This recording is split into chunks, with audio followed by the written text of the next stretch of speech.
You're listening to The Jacob Valk Show. He's breaking down the latest and greatest in sports as only he can. Follow him on Twitter @RealJacobValk. Here he is, Jacob Valk. Hello,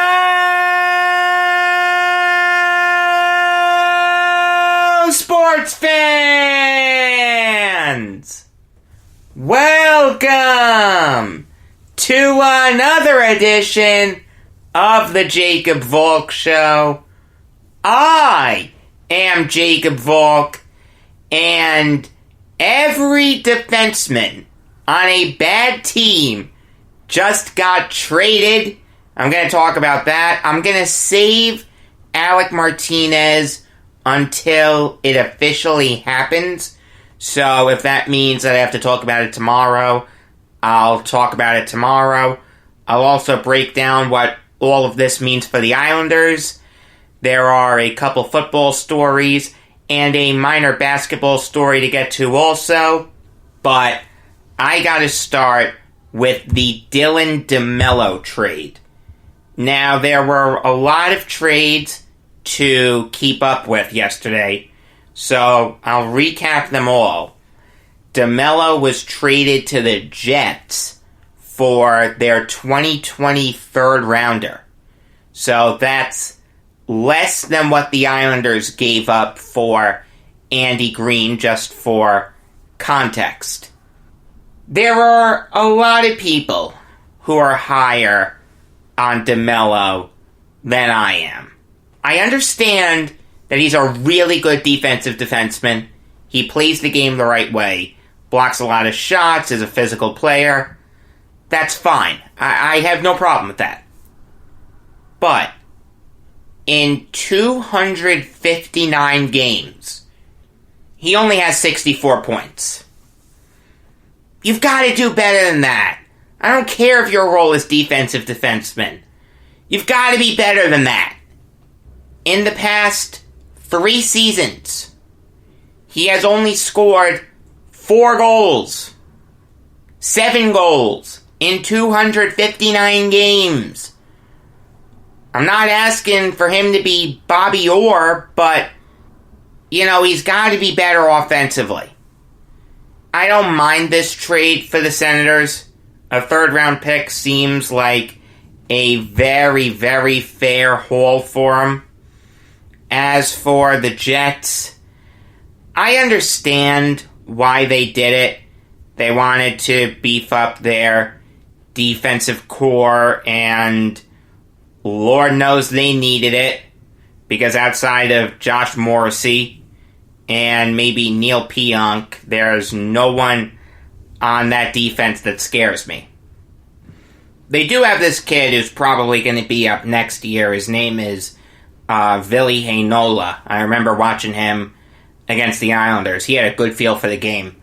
I liked watching him play. So, look, I'll give the Senators the edge here, just because I'm not a big DeMello fan, and I don't like giving up a third-round pick for him. I know why the Jets did it. I can't begrudge them for doing it. They're fighting for a playoff spot. As it stands right now, they're 1 point out of a playoff spot behind the Flames and Coyotes. But I'm not the biggest fan of this trade for the Jets. As we've seen recently, there were better players that they could have gone after. Moving over now to the Brendan Dillon trade. He was traded to the Capitals for their second-round pick this year and a conditional third-round pick next year. If the Caps win the Cup this year, the third-rounder will become Arizona's third-rounder for this year. So, I hope you got all that. You can rewind it if you didn't. This is a really good trade for the Capitals. Brendan Dillon is a good defenseman in this league. If you even wanted to call him very good, I wouldn't mind that. Very physical player. Has a lot of playoff experience. He's only 29 years old, and he's already played in 60 playoff games. So he's not going to be fazed by the bright lights at all. And this is a Capitals team that forget deep playoff runs. They've had those before. They're done with that. They want to win another cup. It would be the ultimate injustice if a guy like Ovechkin finished his career with the Capitals, spent his whole career there, but only finished with one Stanley Cup. That would be a terrible mark on his legacy. He deserves many, many more. But back to Dylan. I like the idea of him in Washington playing on the same team as John Carlson, who's probably going to win the Norris Trophy this year. Dmitry Orlov, Michael Kempny, Radko Gudas are all having really good years, but their bottom defensive pair has been Jonas Siegenthaler and Nick Jensen. That's not good. Dylan will help shore that up immensely. The Capitals easily win this trade. The haul is not too much to give up for him. I don't want to hear that. This is a great trade for Brian McClellan. Moving over now to the Marco Scandella trade. He was traded to the Blues for their second-round pick this year and their fourth-round pick next year if Scandella resigns or the Blues win 2 playoff rounds. So, if Scandella doesn't resign and the Blues don't win a playoff series or only win 1, it's just the second rounder that's going to Montreal. This is a very good trade for the Blues. They needed some defense help behind Pietrangelo, Parayko, and Vince Dunn. Jay Bouwmeester, Carl Gunnarsson, and Robert Bortuzzo are good veterans, but they're really having down seasons. They really needed a reinforcement there. I don't mind them bringing in Scandella at all, even though he's not a great player. He's good. He's solid, but he's not great. But it's a good move for the Blues. I'll say that the Canadiens won it. Yeah, I like that. If you're keeping score, Andy Green, Devils won that trade. Dylan DeMello, Senators won that trade. Brendan Dillon, Capitals won that trade. And Marco Scandella, Canadiens won that trade. Speaking of Andy Green, I have to talk about what these trades mean for the Islanders. Is it a bad thing that they didn't get DeMello, Dillon, or Scandella, or Alec Martinez, assuming he gets traded? Not official yet. No. No, it is not. Pulock, Taves, Leddy, Mayfield, Boychuk, and Green. That's fine. But the simple fact is, every other team in the playoff hunt is getting exponentially better. And most of these players are better than Andy Green. I personally would put Green ahead of DeMello. I know there are a lot of people that are going to disagree with me there, but Green has a lot of veteran experience. He's a better offensive player. I like Green more than DeMello. I like Green more than Scandella. I don't like him more than Dillon, and if you want to go to some of the earlier trades, to Foley, Zucker, Coleman, whoever, they're all better than Andy Green. The Islanders have not improved their team to the extent that these other teams have. That's an issue.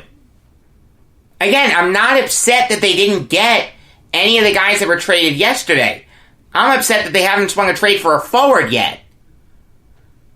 Alright, good job getting a defenseman. That's fine. But you've got to do more than that. You've got to reinforce the bottom six. The top six is fine. Barzell, Nelson, Bailey, Beauvillier, Lee, and Eberle are fine. No complaints with them. You have to reinforce the bottom six. Bellows and Brassard are good, but Komarov isn't a world beater. Clutterbuck is hurt. Cizikas is hurt. So you're missing some of that toughness there. Matt Martin's fine. But even then, he's not having his best season. He's playing a good physical game, but offensively, he has not been good. Kuhnhackl stinks. Johnston is the most one-dimensional goon I've ever seen in my life. DeCall is a bust. It's imperative that they reinforce the bottom six. Otherwise, they're done. They may not even make the playoffs. As it stands right now, they're tied for a wild card spot. They're tied with the Hurricanes and Blue Jackets. And they're 4 points ahead of the Panthers. Don't count the Panthers out. Their GM is very aggressive. It is not a guarantee that this team makes the playoffs. I don't want to hear that they're 1 point behind Philly. Alright? Philly's a much better team than them, as it stands right now. The Islanders are actually probably worse than every team in the NHL right now, except, let's see, the Red Wings, the Senators, and the Kings. Yeah, that's probably it. If I was to make the power rankings for the NHL, the Islanders would be 28th.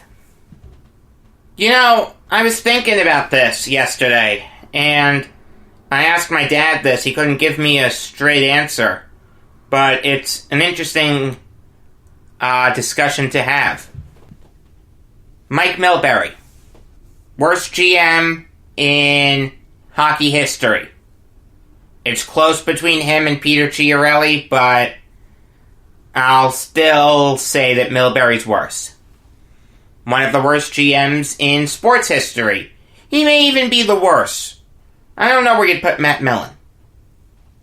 Look, Milbury was a terrible GM, terrible judge of talent, but at least he tried. At least he went out and made big moves. At least he traded for Yashin. He traded for Pekka. He traded for Chris Osgood, Adrian Aucoin, Yanni Ninema. At least he tried. Mark Parrish. Lamoriello has not tried. Lamoriello has let the chips fall where they may and has said to Barry Trotz, I'm not going to give you any support. It's only up to you. So what's worse? Trying and failing? Or not trying at all? I remember the old motivational posters I would see in elementary and middle school. You miss 100% of the shots you don't take. You know, I'm a big believer in if you're gonna just assume that something's gonna happen, you make an ass out of you and me. You have to at least try.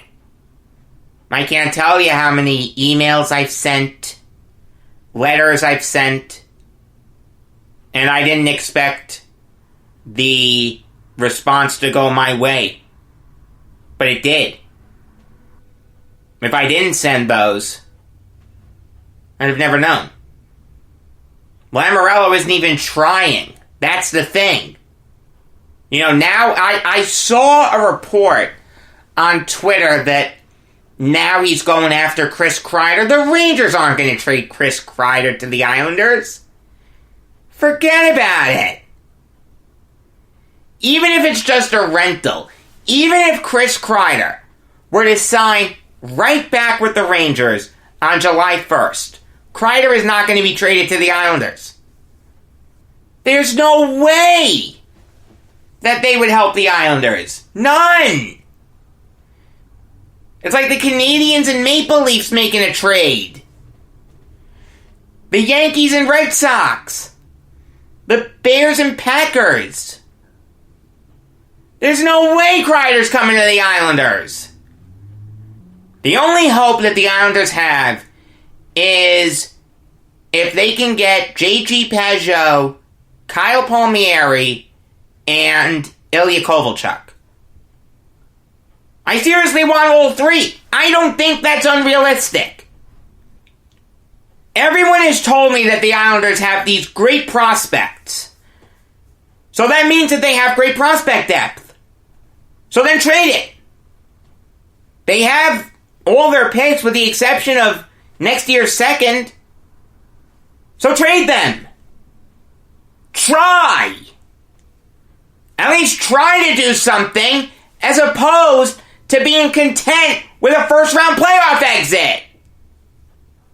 This season is a bitter disappointment. It's one of the biggest in Islander history. Yeah, I've sat through some bad seasons, but you know what? Those seasons, they had no expectations. This team was a second-round playoff team. All the arrows were pointing up. They went on a 17-game point streak. They looked like a legitimate Stanley Cup team. Now it's a distant memory. If not for that, they'd be worse than the Senators. I really hope that on my Islander trade deadline show on Monday, I have positive things to say. But I fear that it's going to be all negative. I hate criticizing my team. People think that I like it. You know, Jacob, you're happy when you're unhappy. No, I'm not. I want to see my team win. I'm just realistic. People ask me, am I optimistic or pessimistic? I say neither. I'm a realist. I am, and I don't want to toot my own horn here, but hey, if I'm not going to toot it, who else is? I am one of the most impartial sports fans there is. That's the promise, or one of the promises, that I made to you in the teaser of this show, that I was going to be impartial. And I sincerely think that I've kept that promise. I'm going to continue keeping that promise. And I hope that you'd agree with me. Moving over to football now, and the Eagles cutting Nigel Bradham. Now, I know why the Eagles did this. They're saving a good chunk of money, $4.5 million, and he's on the wrong side of 30.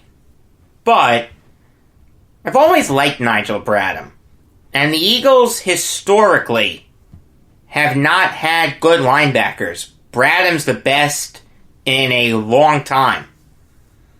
Ever since he came into the league, he's really held his own. He's never been great, but he's always been really, really good. He had a down year his last year in Buffalo, but the Eagles gave him a big contract, and hey, he helped win him a Super Bowl. Had 4 really, really good years. If you're a team that needs a middle linebacker, you could do a lot worse than Nigel Bradham. I don't like this move for the Eagles, and it's going to be very interesting to see where he winds up next. I still think he has some good football left in him. Even though he's on the wrong side of 30, it would not surprise me at all if he got a pretty good free agent contract. Speaking of a guy on the wrong side of 30 that got a good chunk of money in free agency, Greg Olsen. Didn't have to wait long to see where he was going to play next after the Panthers. Ended up with the Seahawks. I'm kind of surprised that he didn't make the jump to broadcasting. I know that he'd get a big offer from someone, whether it's ESPN to replace McFarland, CBS to replace Romo, or even Fox, where he's done some broadcasting, and he's very good, too. Olsen, the last few years, has experienced injury troubles, and he's certainly never going to get 1,000 receiving yards again. But last year, he only missed 2 games. That's not bad. Now, that's not great. Obviously, you want your players to stay healthy for the whole year. But football's a physical game. Injuries happen all the time. I don't mind him missing 2 games, especially when he's 34 years old. He showed that he can still be a good tight end in this league. Not great. He'll never be great again. But he can still be good. And the Seahawks really need tight end help. Ed Dixon has been hurt constantly. Will Dissly is a very good young tight end, but in his 2 seasons in the NFL, he's only played 10 games. Adding Olsen makes a ton of sense. It's a lot of money. $7 million for a player who's 34 years old, going to be 35, to start the season. It's a lot of money, but I don't mind it. I like the idea of him catching passes from Russell Wilson. There is one NBA story that I want to talk about. I'm not going to go crazy into John Beilein. I did that yesterday. The only thing I'll say is I don't mind the Cavaliers hiring J.B. Bickerstaff right away. They want to project some kind of stability after whiffing on a head coach after giving him a huge deal to leave the University of Michigan. It's going to be very interesting to see what happens with the Cavs under Bickerstaff. It's a very tough locker room to manage. Not that the players themselves are the issue, but to repair an already fractured locker room is very tough. Bickerstaff has his work cut out for him, and I don't envy him at all. It was obviously the right decision to fire Beilein, but it doesn't look good, the future of the Cavs. I'm not optimistic about them at all. The NBA story that I am going to go into some detail on is the Clippers signing Reggie Jackson.